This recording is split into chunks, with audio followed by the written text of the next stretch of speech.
very good evening. Welcome to State of Business on our television. I'm Ashingsani Veerasinghe. Let's have a look at the headlines first. One more COVID-19 death reported after almost 1 month in Sri Lanka. Former parliamentarians meet at the temple trees to discuss the measures on combating COVID-19. News in detail. A 72-year-old lady who had been under treatment for COVID-19 at the Homagam hospital has passed away. This is the 8th COVID-19 death of the country. A resident in Pulpitigama in Kurunegala who had contracted the COVID-19 virus has died today evening. In the meantime, 3 more COVID-19 infected patients have reported as of 8 p.m. today, increasing the total number of cases to 721. On the other hand, the first Sri Lanka Navy personnel who had contracted the coronavirus has completely recovered from the virus. He has been discharged from the infectious diseases hospital in Angoda. Health Ministry said that the health officials, as assisted by the Triforces and the State Intelligence Services, were capable of recovering 194 COVID-19 patients by today. Director General of Health Services Dr. Anil Jasinghe, addressing the media, said that they were capable of conducting 1,636 PCR tests during the day yesterday and that only 13 were proven positive to the coronavirus.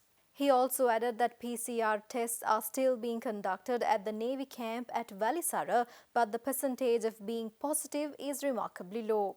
He also added that health officials have also engaged in conducting of PCR tests on the relatives of the Navy personnel who were tested positive. Meanwhile, Army Commander Lieutenant General Shavendra Silva, addressing the media, said that 208 Sri Lankan students who were stranded in the United Kingdom were brought to Sri Lanka today and directed to quarantine centres handled by Sri Lanka Army. He also said that another batch of Sri Lankan students and state officers will also be brought to Sri Lanka from London. He also added that Sri Lanka Army alone had quarantined 5,052 individuals by today and another 4,522 are being quarantined. In the meantime, Deputy Inspector General of Police Ajit Rohan added that the last digit of National Identification Card instruction will come into force from next Monday only in the areas under curfew. This rule will be applied to those who go out to buy essential food items and medicine, and this will not be applicable for those who go out for public and private professions. He further added that more than 46,400 curfew violators are arrested so far, along with more than 12,000 vehicles taken into custody. He noted that when other countries has the 3 to 10% death toll from COVID-19, Sri Lanka has controlled it to 1% in the country. A meeting with former parliamentarians headed by the Prime Minister Mahinda Rajapaksa was held at the temple trees this morning. Accordingly, the meeting with former parliamentarians was conducted to discuss about the current situation of the country and decisions to be taken in view of the COVID-19 pandemic in the country. United National Party earlier announced that they would attend the meeting but had later revoked its decision yesterday. Accordingly, opposition parties such as United National Party, the Samagi Jana Balawegaya and People's Liberation Front did not attend the meeting today. The Samagi Jana Balawegaya urges the President to reconvene Parliament instead of having meetings at the temple trees, and the JVP suggested that calling upon a party leaders' meeting would be useful than this.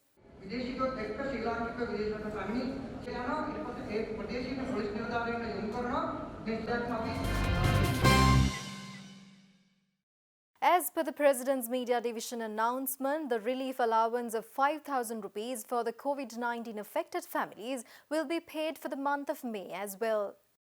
As per the statement issued by the President's Media Division, these relief payments will be completed before the Vesak full moon Poya day, which will fall on this Thursday. Moreover, the allowance of 5,000 rupees will be paid for senior citizens, people with special needs and those who are suffering from kidney illnesses, as it was paid for the month of April. Those who were included in previous lists to receive the allowance and the ones in waiting list will receive the allowance. Moreover, the procedure of pension payments for the month of May was also commenced today. In the meantime, Sri Lanka's National Vesak Week commenced today and will continue until coming Friday.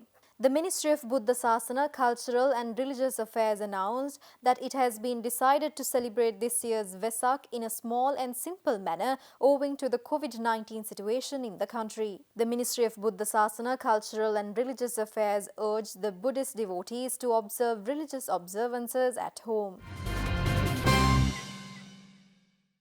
Stay tuned for more news after this short break.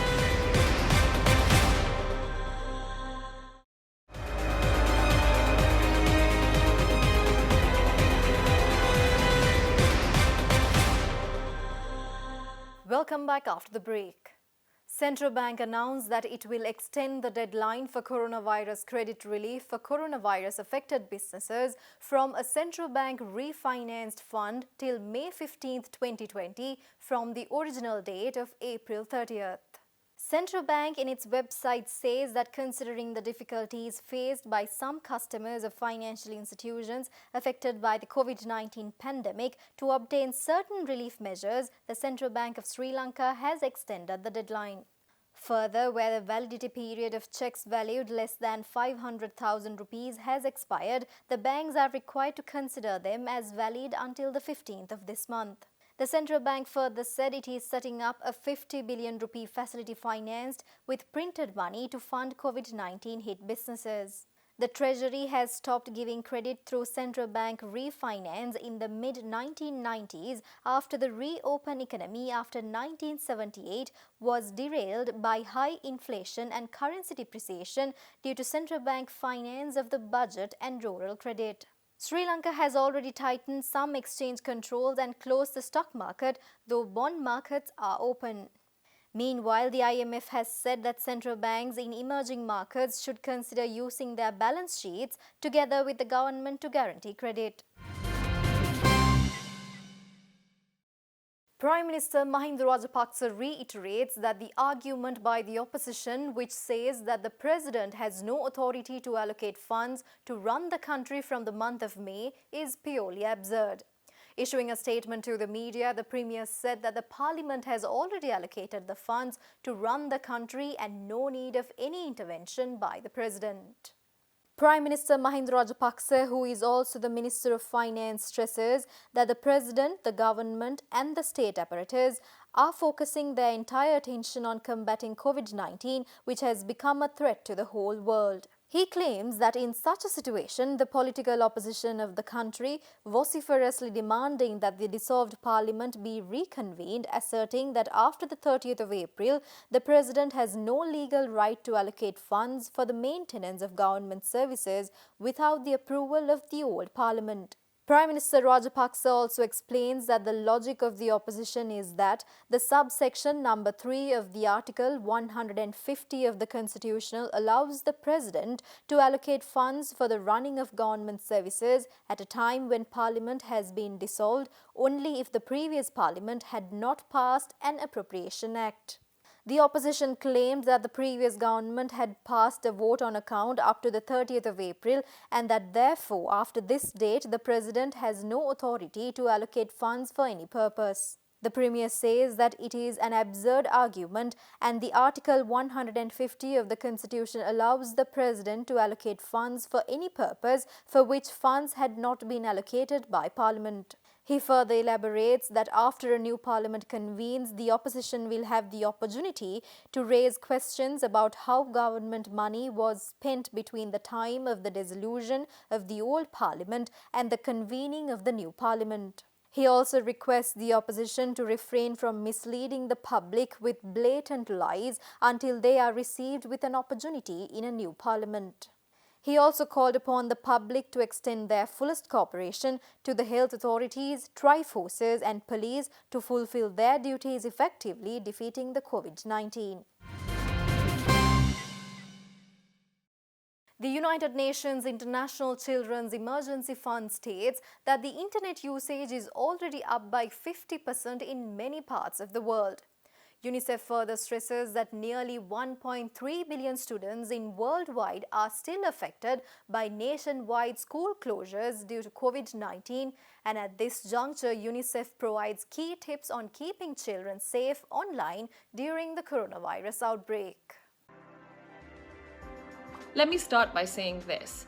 The most important safety measure is open conversations with your children. Talk to them about what's going on in their lives online and who they're engaging with.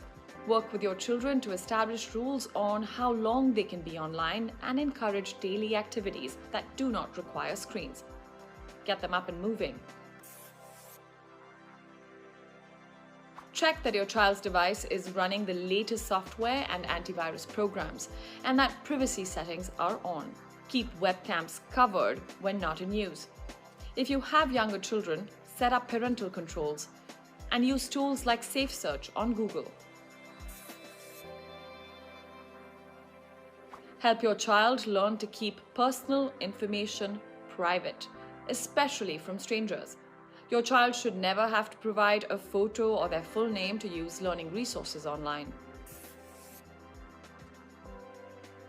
Watch out for signs of distress in your children, such as becoming withdrawn, upset, secretive, or depressed. It might be connected with their increased online activity. Be familiar with their school's safeguarding and bullying policies and have the phone numbers of support helplines and hotlines handy to report cyberbullying or inappropriate content. And that's all the news for today. Stay home, stay safe. See you again tomorrow on State of Business at the same time. Until then, take care.